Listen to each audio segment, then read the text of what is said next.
In today's video, we're diving into The Subtle Art of Not Giving a Fuck by Mark Manson. This book has a refreshingly honest take on how we approach life's struggles, happiness, and personal growth. If you've ever felt overwhelmed by life's constant pressures or confused about how to focus on what truly matters, this book might just be the guide you need. Stick around as we break down its core concepts and how you can apply them to live a more meaningful, fulfilling life. Before we get started, make sure to hit that like button and subscribe to the channel for more insightful summaries. Let's jump in. Introduction. Life is often presented as a pursuit of happiness, where success is defined by wealth, status, and the constant chase for more. However, Mark Manson challenges this narrative right from the outset. He proposes a counterintuitive approach to living a meaningful life, one that isn't about achieving perpetual positivity or avoiding struggles. Instead, it's about choosing what truly matters to you and learning to let go of the noise. Manson begins by confronting a simple yet profound truth. We only have so much energy, time, and care to give in our lifetime. Trying to give a fuck about everything, every opinion, every achievement, and every setback leads to exhaustion and dissatisfaction. He argues that happiness doesn't come from avoiding problems, but from addressing the right ones. By focusing on what genuinely aligns with our values and letting go of superficial distractions, we can cultivate a sense of purpose and fulfillment. This philosophy is grounded in a stark acknowledgement of life's limitations. Instead of chasing the illusion of perfection, Manson encourages readers to embrace their flaws, confront their fears, and accept that life is inherently filled with struggles. But not all struggles are created equal. The key to a good life lies in choosing the struggles worth enduring, the ones that resonate with our deeper values. Through humor, raw honesty, and a no-nonsense approach, Manson sets the tone for a book that doesn't shy away from life's complexities. He challenges the cultural obsession with success at all costs and invites readers to redefine what it means to live well. Ultimately, this introduction lays the foundation for a liberating idea. Stop wasting energy on what doesn't matter and start focusing on what does. Chapter 1. Don't Try. Mark Manson begins the book by presenting a counterintuitive but profoundly liberating idea. The relentless pursuit of superficial happiness is not only unhelpful, but often harmful. Society bombards us with messages that we must constantly strive to be more successful, more confident, and more fulfilled.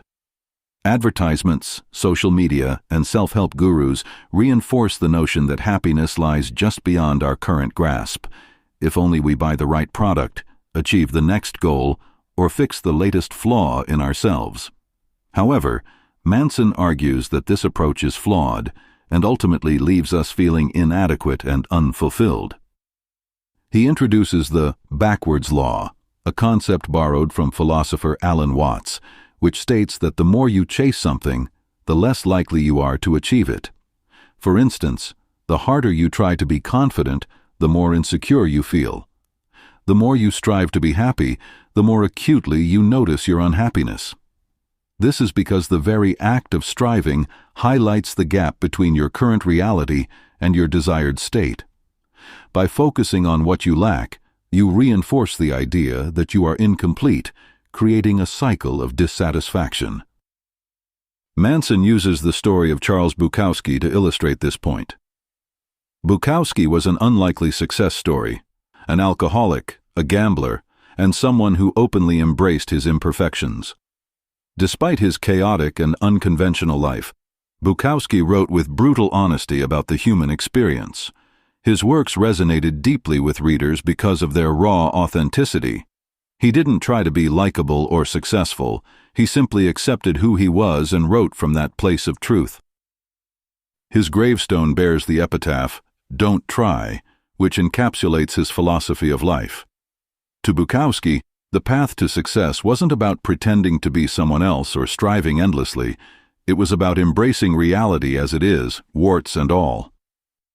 Through this example, Manson challenges the reader to rethink their approach to happiness and success.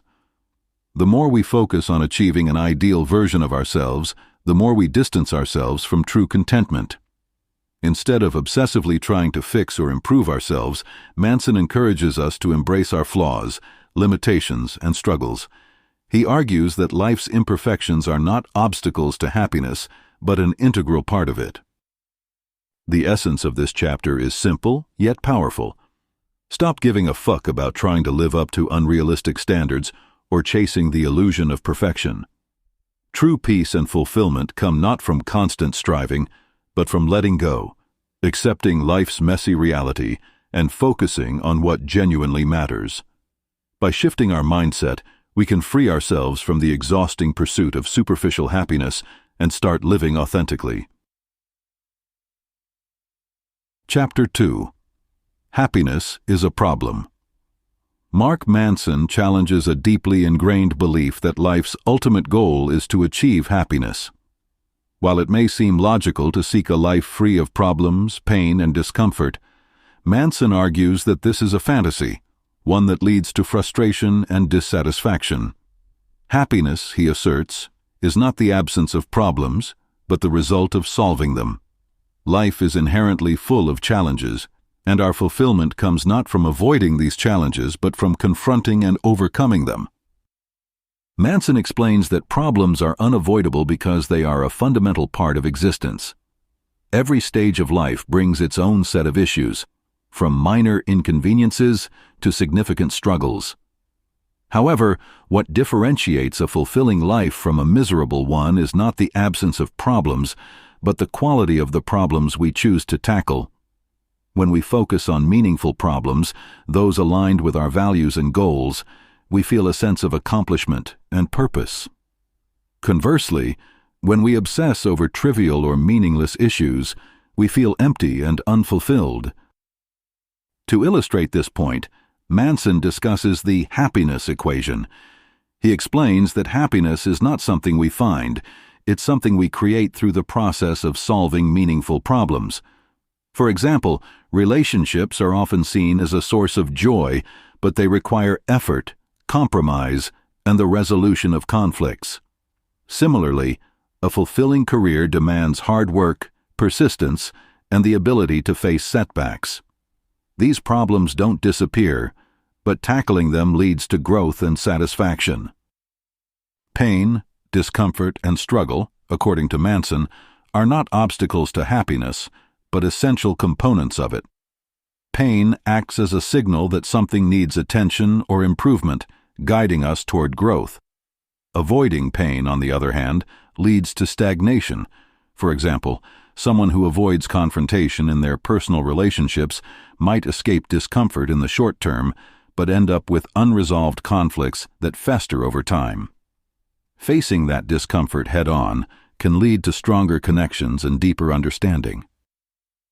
Manson uses this chapter to dismantle the myth that happiness is a permanent state of bliss. Instead, he presents it as a dynamic process, one that requires us to engage with life's challenges rather than shy away from them. By choosing meaningful problems and embracing the discomfort that comes with solving them, we create a life of purpose and fulfillment. This perspective shifts the focus from avoiding struggle to finding value in it, making happiness an ongoing, achievable goal.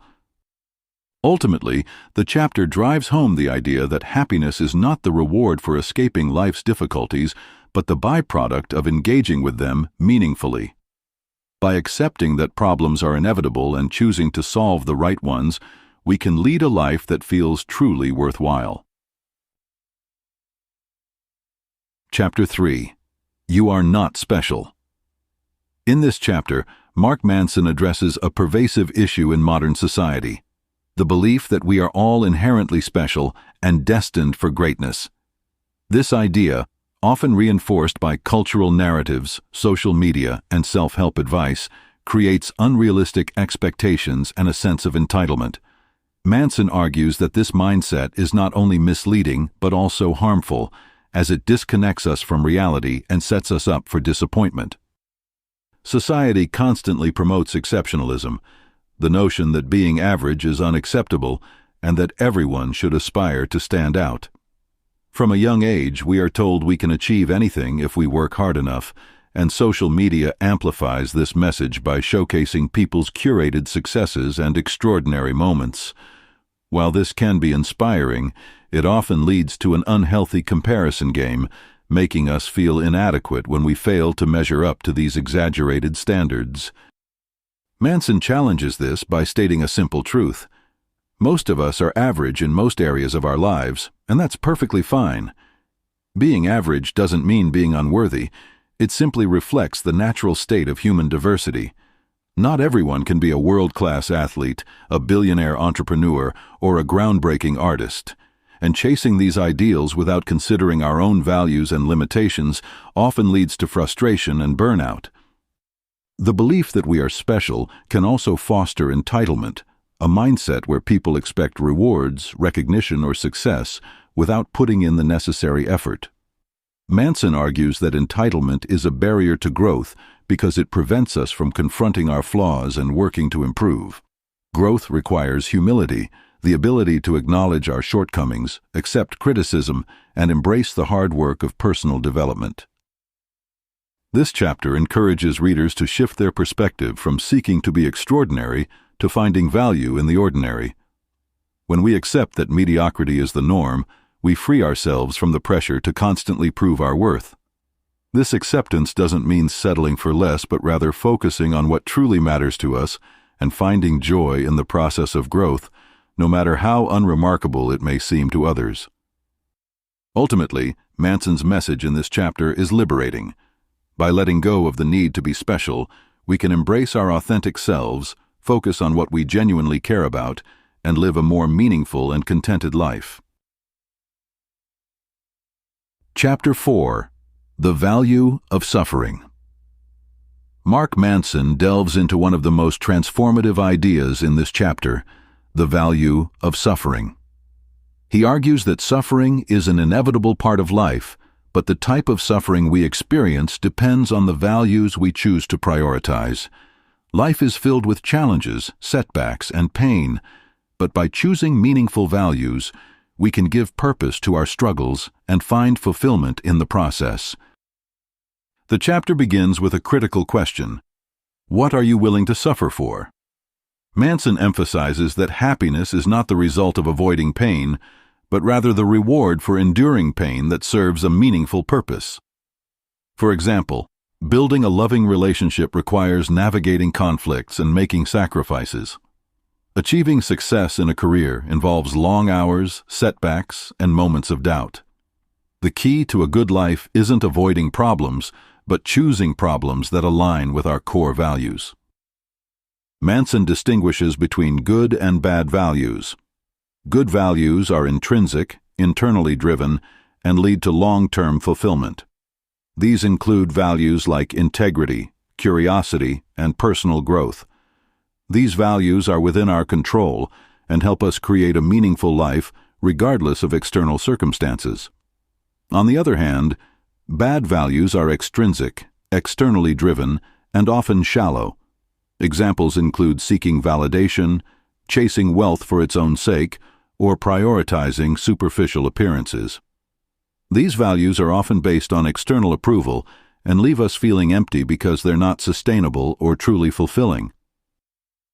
The author uses personal anecdotes and relatable examples to highlight the importance of choosing good values. He explains that many people get trapped in cycles of suffering because they prioritize bad values, such as obsessing over social media likes or comparing themselves to others. These pursuits create unnecessary stress and detract from meaningful growth. By shifting our focus to good values, we can reframe our suffering as a stepping stone rather than a roadblock. Manson also emphasizes the concept of responsibility. He argues that taking ownership of our values and choices is crucial to living a meaningful life. While we can't control everything that happens to us, we can control how we respond to our circumstances. Owning our choices means accepting that we are responsible for our happiness, no matter the challenges we face. This level of accountability empowers us to make better decisions and prioritize what truly matters. In this chapter, Manson urges readers to reflect on their values and ask themselves tough questions. Are my values driven by external validation or internal fulfillment? Am I willing to endure the struggles that come with pursuing these values? By answering these questions honestly, we can begin to align our lives with values that bring meaning to our suffering. Chapter 5. You are always choosing. In this chapter, Mark Manson explores the profound connection between responsibility and freedom of choice. He asserts that while we may not control everything that happens in our lives, we always have the power to choose how we respond. This principle lies at the heart of personal growth and resilience. Manson begins by explaining that life is a constant process of making choices. Every decision we make, no matter how small, reflects the values we prioritize. For instance, when faced with adversity, we can choose to dwell on our misfortune or take action to improve our circumstances. Even choosing to do nothing is still a choice, one that has its own consequences. The author emphasizes that taking responsibility for our choices is the foundation of personal freedom. Many people fall into the trap of blaming external circumstances, other people, their upbringing, or bad luck, for their problems. While these factors can certainly influence our lives, Manson argues that they don't determine our outcomes. By taking ownership of our emotions, actions, and decisions, we reclaim control over our lives. To illustrate this point, Manson shares stories of individuals who faced immense challenges but chose to rise above their circumstances. He also highlights situations where people fail to take responsibility and instead play the victim. This victim mentality, he argues, can be comforting in the short term, but ultimately leads to stagnation and unhappiness.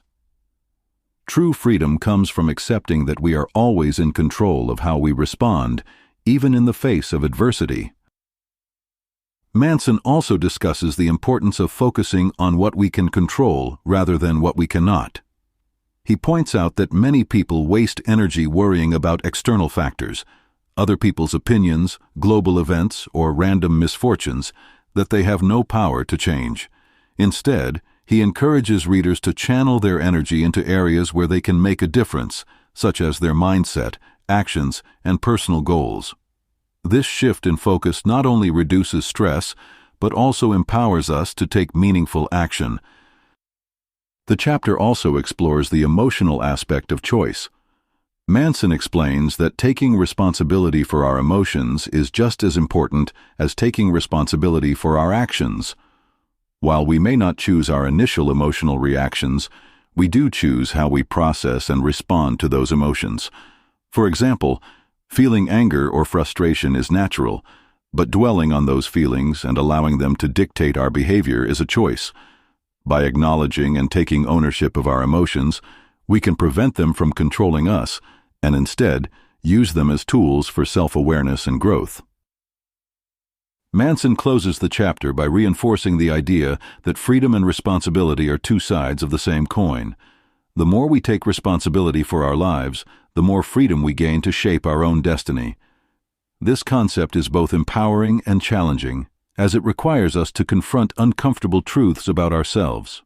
However, by embracing this principle, we can break free from self-imposed limitations and live a more authentic and fulfilling life. Chapter 6. You're wrong about everything. Mark Manson opens this chapter by making a bold assertion: everything you believe is probably wrong. He doesn't mean this in a dismissive or nihilistic way, but as an invitation to embrace uncertainty and challenge the beliefs we hold dear. Human beings have a natural tendency to cling to their perspectives, often mistaking them for absolute truths. However, Manson argues that personal growth requires us to recognize the inherent fallibility of our beliefs and to remain open to the possibility of being wrong. One of the key themes in this chapter is the fallibility of human cognition. Manson explains that our brains are prone to cognitive biases and self-deception. These mental shortcuts, while helpful for navigating the complexity of life, often lead us to make flawed judgments and hold on to inaccurate beliefs. For example, Confirmation bias causes us to seek out information that supports our existing views while ignoring evidence that contradicts them. Similarly, the Dunning-Kruger effect can make us overestimate our knowledge or abilities, leading to misplaced confidence. By acknowledging these biases, we can start to question our assumptions and approach life with greater humility. Manson also highlights the importance of adopting a growth mindset. A growth mindset is the belief that our abilities and understanding can evolve through effort and experience. This mindset contrasts with a fixed mindset, which assumes that our traits and capabilities are static. When we embrace a growth mindset, we become more willing to question our beliefs, learn from our mistakes, and adapt to new information. For example, someone with a fixed mindset might resist feedback because it challenges their self-image, while someone with a growth mindset sees feedback as an opportunity for improvement. The chapter emphasizes that being wrong is not a failure, but a natural part of learning and growth. Manson argues that uncertainty and doubt are not weaknesses, but strengths, because they drive curiosity and exploration. He uses the metaphor of life as a process of constant correction, like adjusting the course of a ship to stay on track. The more willing we are to admit when we're wrong, the better equipped we are to navigate the complexities of life and make meaningful progress. Manson's message in this chapter is clear. Let go of the need to be right.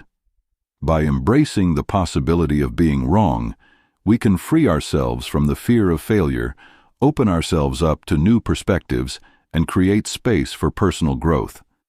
This willingness to challenge our beliefs is not just a tool for self-improvement, but a way to foster deeper connections with others, as it allows us to approach conversations with curiosity and empathy rather than defensiveness.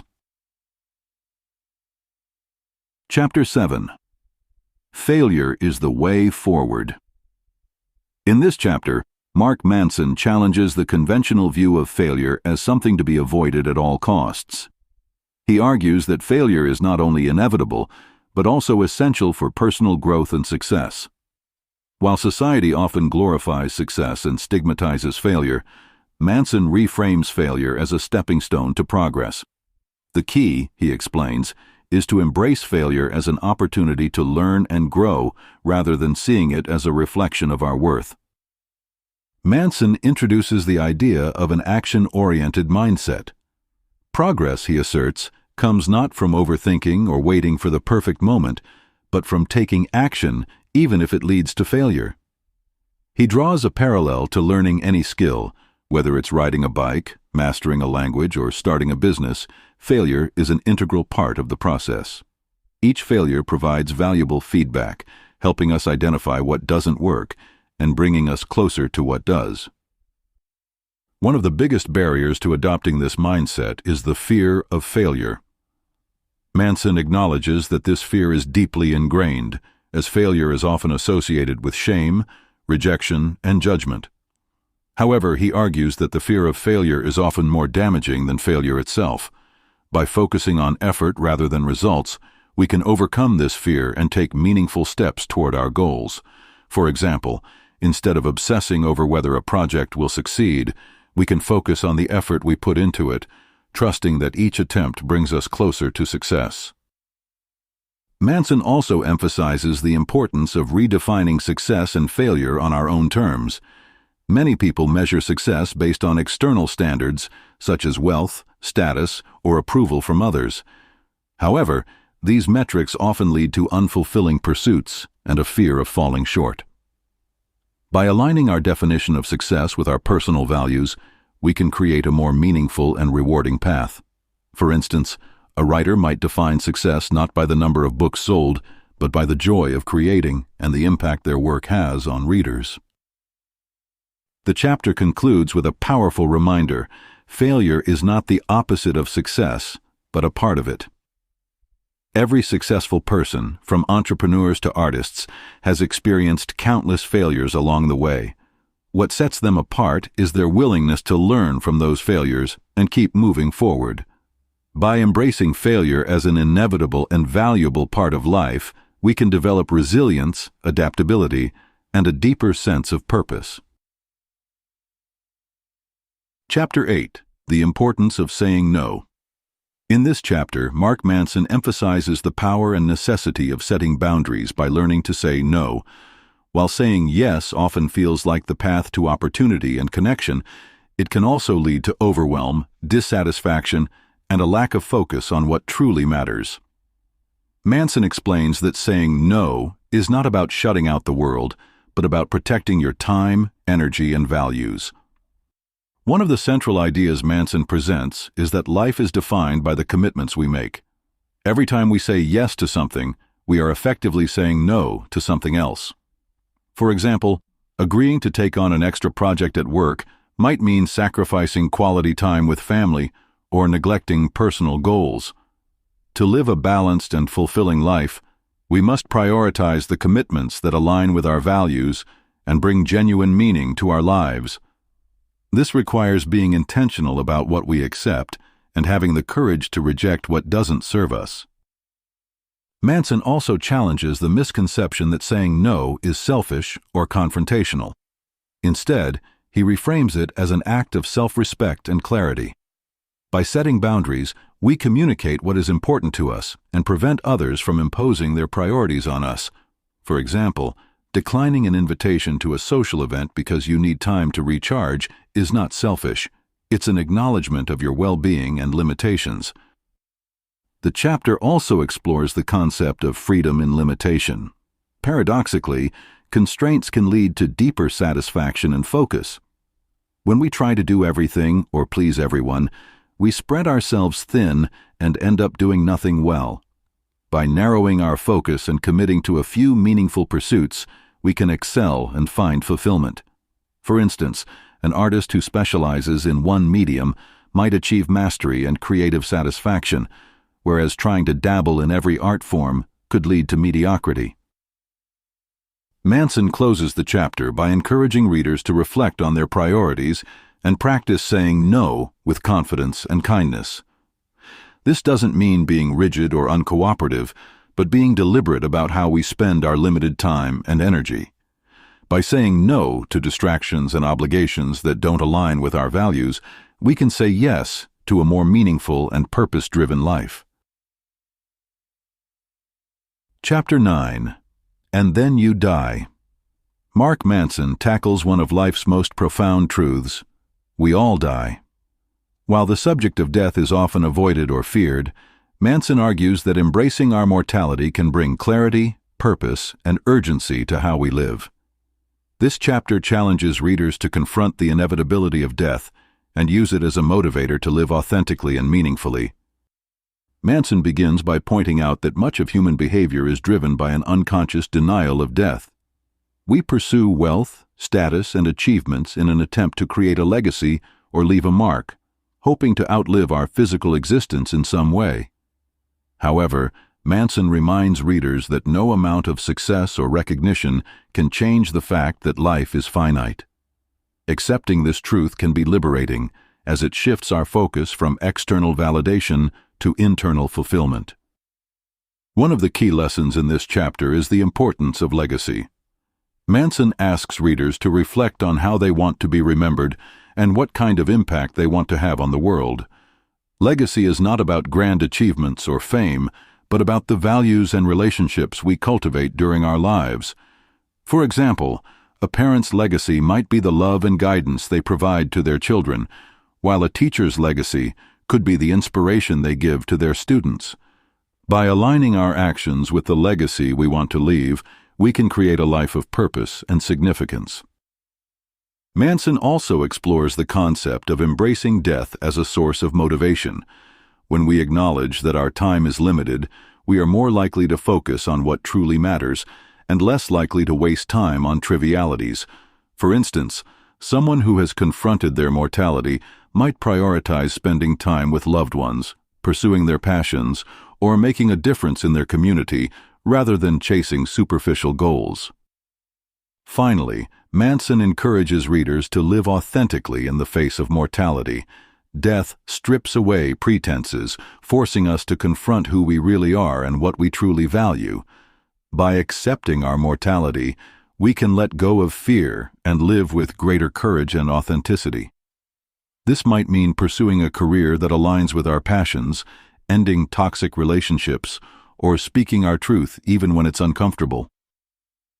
The chapter ends on a reflective note, urging readers to view death not as a grim endpoint, but as a reminder to live fully and intentionally.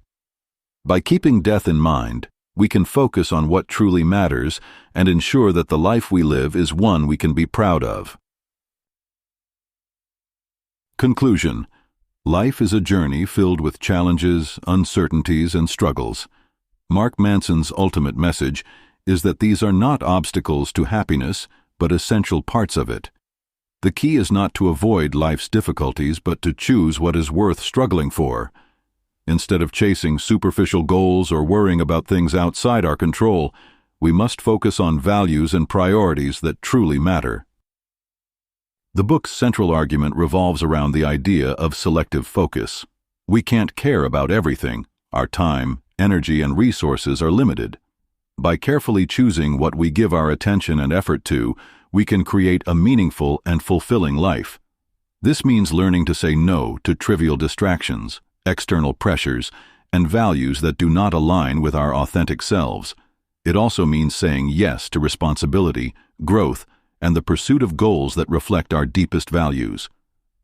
Manson encourages readers to embrace discomfort and uncertainty as part of the human experience. Struggles and failures are inevitable, but they also serve as the foundation for growth and resilience. By facing life's hardships with courage and intentionality, we can turn pain into purpose and setbacks into stepping stones. The ultimate takeaway from Manson's philosophy is clear. Don't waste your energy on the trivial, fleeting, or meaningless. Instead, invest in what truly aligns with your values, relationships, and personal growth. This approach not only simplifies life but also empowers us to live with clarity, focus, and purpose. Manson's conclusion is both sobering and empowering. Life is short and time is precious. By consciously choosing where we direct our energy and what we give importance to, we can create a life of depth, fulfillment, and authenticity. Let go of the unimportant, embrace the challenges that matter, and live a life that truly reflects who you are. That's a wrap on today's summary of The Subtle Art of Not Giving a Fuck. I hope you found it as enlightening and thought-provoking as I did. Remember, it's all about choosing your struggles wisely and focusing on what really matters in life.